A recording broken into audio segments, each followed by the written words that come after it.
Hello बच्चों, welcome to quest education. मेरा नाम है दिप्यमान। आज मैं आ गया हूँ आप लोगों के लिए एक फिर से शानदार सा क्लास लेते हुए।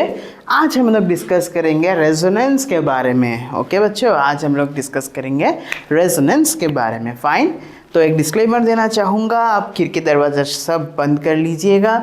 पेन एंड कॉपी एकदम रेडी रखिएगा। बोर्ड में जो भी आएगा नोट करते जाइएगा।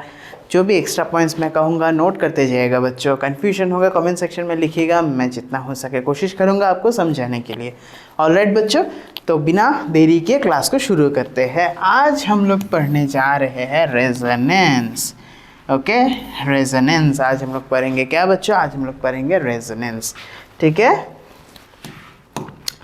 तो देखते हैं ये रेजोनेंस में है क्या। ठीक है, रेजोनेंस में क्या है? ठीक है, देखते हैं, शुरू करते हैं। ठीक है, resonance is a concept used to explain the delocalisation of electrons. मैंने आपको इलेक्ट्रॉन्स के बारे में समझाया था कि इलेक्ट्रॉन्स क्या होता है, ई माइनस, जो कि नेगेटिवली चार्ज होता है, यस और नो, जो कि नेगेटिवली चार्ज होता है। Alright, to explain the delocalization of electrons in molecules where a single Lewis structure cannot describe the actual bonding। मैंने आपको लीविस स्ट्रक्चर के बारे में बताया था। लीविस डॉट स्ट्रक्चर जो हो रहा है, जिसमें आपका डॉटेड इलेक्ट्रॉन से, डॉट से आपको इलेक्ट्रॉन को रिप्रेजेंट किया जाता है बच्चों। तो यहाँ पे क्या हो रहा है ना कि यहाँ पे क्या हो रहा है, रेजोनेंस जो एक कंसेप्ट है जो कब यूज़ करते हैं, जहाँ पे लीविस डॉट स्ट्रक्चर से आप उस स्ट्रक्चर को एक्सप्लेन नहीं कर पाते हैं। ऑलराइट, समझ में आया? तो सच केसेस में क्या हो रहा है, two or more structure called as resonance structure or canonical forms. ये बहुत इंपॉर्टेंट पार्ट है। यहाँ पे ऐसा सवाल बनता है कि what resonance structures are also known as dash forms. तो option A B C D, तो वो क्या होगा, canonical forms. Alright, canonical forms. Fine. तो रेजोनेंस स्ट्रक्चर जो होता है बच्चों, रेजोनेंस स्ट्रक्चर में हमेशा ना टू और मोर स्ट्रक्चर के साथ कंपेयर होता है। मतलब एक्चुअली में तो टू स्ट्रक्चर्स के साथ यूजुअली ओके, इन जनरली कि टू स्ट्रक्चर्स के साथ आपका कंपैरिजन होता है। जैसे कि मैंने आपका कैलकुलेट स्ट्रक्चर और बेंजीन पढ़ाया था, वहाँ पे कितना स्ट्रक्चर था? दो स्ट्रक्चर था और एक मॉडर्न हाइब्रिड स्ट्रक्चर था।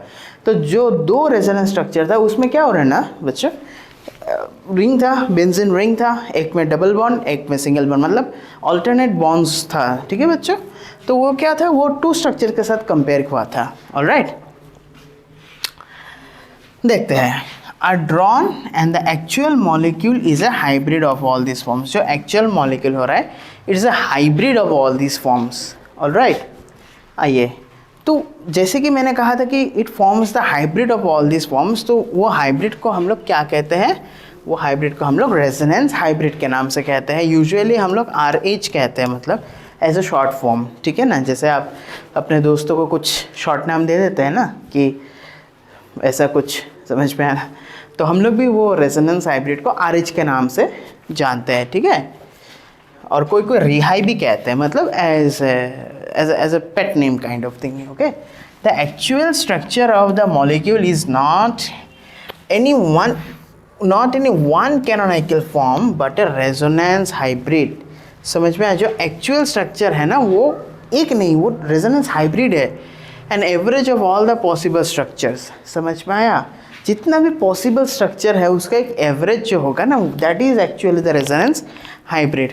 Alright, the resonance hybrid is more stable then any of the individual resonance forms. जो आपका रेजोनेंस हाइब्रिड है वो बहुत ज़्यादा क्या है बच्चों, बहुत ज़्यादा स्टेबल है। आई मीन स्टेबिलिटी से भरपूर है एनी अदर इंडिविजुअल फॉर्म्स। जो कोई भी अदर इंडिविजुअल फॉर्म्स जो है बच्चों, उससे जो ये है ना रेजोनेंस हाइब्रिड वाला पार्ट है, वो बहुत ज़्यादा स्टेबल है। ठीक है ना, this increased stability is called resonance energy. और जिसकी वजह से, जो रेजोनेंस हाइब्रिड के जिस प्रॉपर्टी की वजह से इसको स्टेबिलिटी मिलता है, ऑफ कोर्स बच्चों मैंने आपको एनर्जी के बारे में पढ़ाया था। तो इलेक्ट्रॉन्स, एटम सब में ना एक एनर्जी पॉजेस होता है। तो जिस एनर्जी की वजह से स्टेबिलिटी हो रहा है ना, उस एनर्जी को हम लोग क्या कहेंगे बच्चों? उस एनर्जी को हम लोग कहते हैं resonance energy, denoted as RE। Alright, let's see. अभी रूल्स देख लेते हैं, rules for writing resonance structure. ठीक है ना, रेजोनेंस स्ट्रक्चर बनाना थोड़ा टफ होता है बच्चों, क्योंकि स्टूडेंट्स क्या होता है ना, वो लोग डिटरमाइन नहीं कर पाते कि कौन सा मतलब किस तरीके से रेजोनेंस स्ट्रक्चर बनता है मैं आपको सिखाऊंगा नेक्स्ट क्लास में, ठीक है ना। सब आप थोड़ा आज इस क्लास में आप थोड़ा रूल्स जान लीजिए, रूल्स देख लीजिए कि होता कैसे है, ठीक है ना। Same atomic arrangement, only electron distribution changes. Atomic arrangement जो है, एटम का अरेंजमेंट आपका सेम रहेगा, सिर्फ इलेक्ट्रॉन का जो डिस्ट्रीब्यूशन है वो चेंज हो जाएगा। क्योंकि कहाँ था जहाँ पे लिविस्टर स्ट्रक्चर, लिविस्टर स्ट्रक्चर का क्या था बच्चों, इलेक्ट्रॉन से आपको डॉट से आपको इलेक्ट्रॉन्स रिप्रेजेंट करते थे। तो वही कहा गया ना कि जहाँ पे लिविस्टर स्ट्रक्चर से कंसेप्चुअली समझ में नहीं आ रहा, वहाँ पे resonance structure, resonance hybrid use हो रहा है। तो जाहिर सी बात है, तो इलेक्ट्रॉन का रीअरेंजमेंट तो डेफिनेटली होना ही है, ठीक है ना। फिर देखते हैं same number of paired and unpaired electron, same number, ठीक है ना। क्योंकि पेयर्ड एंड अनपेयर्ड इलेक्ट्रॉन्स किससे आ रहा है बच्चों, 2-3 ऑबो प्रिंसिपल से आ रहा है, पॉलिस एक्सक्लूजन प्रिंसिपल से आ रहा है, वैलेंसी से आ रहा है, इलेक्ट्रॉनिक कन्फिगरेशन से आ रहा है, एसपीडीएफ ऑर्बिटल से आ रहा है, ठीक है ना। ऑल स्ट्रक्चर्स मस्ट ओबे ऑक्टेट रूल। ऑक्टेट रूल का मतलब क्या था, लास्ट वैलेंस शेल में 8 इलेक्ट्रॉन्स होना मैंडेटरी था, मतलब वही ऑक्टेट रूल है। ऑक्टेट का मतलब है बच्चों 8, alright. Electrons shift via pi bonds, pi bonds के थ्रू कितने तरीके का बॉन्ड्स है, 2, एक है पाई, दूसरा है सिग्मा। तो पाई बॉन्ड्स के थ्रू क्या हो रहा है ना बच्चों, इलेक्ट्रॉन्स शिफ्ट कर जाते हैं, ऑलराइट। और लोन पेयर्स के साथ डबल हेडेड एरो, ये जो रूल है ना, आपको नोमेनक्लेचर पता है बच्चों, नोमेनक्लेचर आप बायोलॉजी में पढ़े होंगे, नोमेनक्लेचर, IUPAC नेम्स, ठीक है ना बच्चों। तो ये भी एक काइंड ऑफ नोमेनक्लेचर की तरह ही है, क्योंकि रेजोनेंस स्ट्रक्चर को लिखने का कुछ ढंग है, कुछ तरीके हैं। जैसे कि साइंटिफिक नेम लिखने के लिए आपको इटैलिसाइज टेक्स्ट होना चाहिए, फर्स्ट वर्ड आपका कैपिटल लेटर होना चाहिए, सेकंड वर्ड आपका स्मॉल लेटर होना चाहिए। तो वो एक लिखने का ढंग है, समझ में आया बच्चों। तो ये भी लिखने का एक ढंग है, which is the rule which needs to be followed for while writing this kind of things, right? तो बिटवीन रेजोनेंस स्ट्रक्चर जो है, ठीक है ना, रेजोनेंस स्ट्रक्चर के बीच में ही एरो देना है, इक्विलिब्रियम वाला पार्ट नहीं है। लेकिन बच्चों समझिएगा, रेजोनेंस के लिए ही आपको यूज़ करना है, ऑलराइट। ये एग्जांपल आप देख लीजिए, बेंजीन C6H6 है, बेंजीन का आपका ये स्ट्रक्चर है, ये आपका कैकुली स्ट्रक्चर है, समझ में आया बच्चों, ठीक है।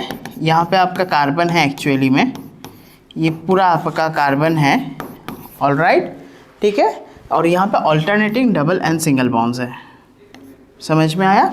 और ये इस तरीके से भी आप रिप्रेजेंट कर सकते हैं, ठीक है। ये कार्बन है, कार्बन है, कार्बन है, कार्बन है, कार्बन है, कार्बन है, ये हाइड्रोजन है, hydrogen, hydrogen, hydrogen, hydrogen, hydrogen, alright बच्चों।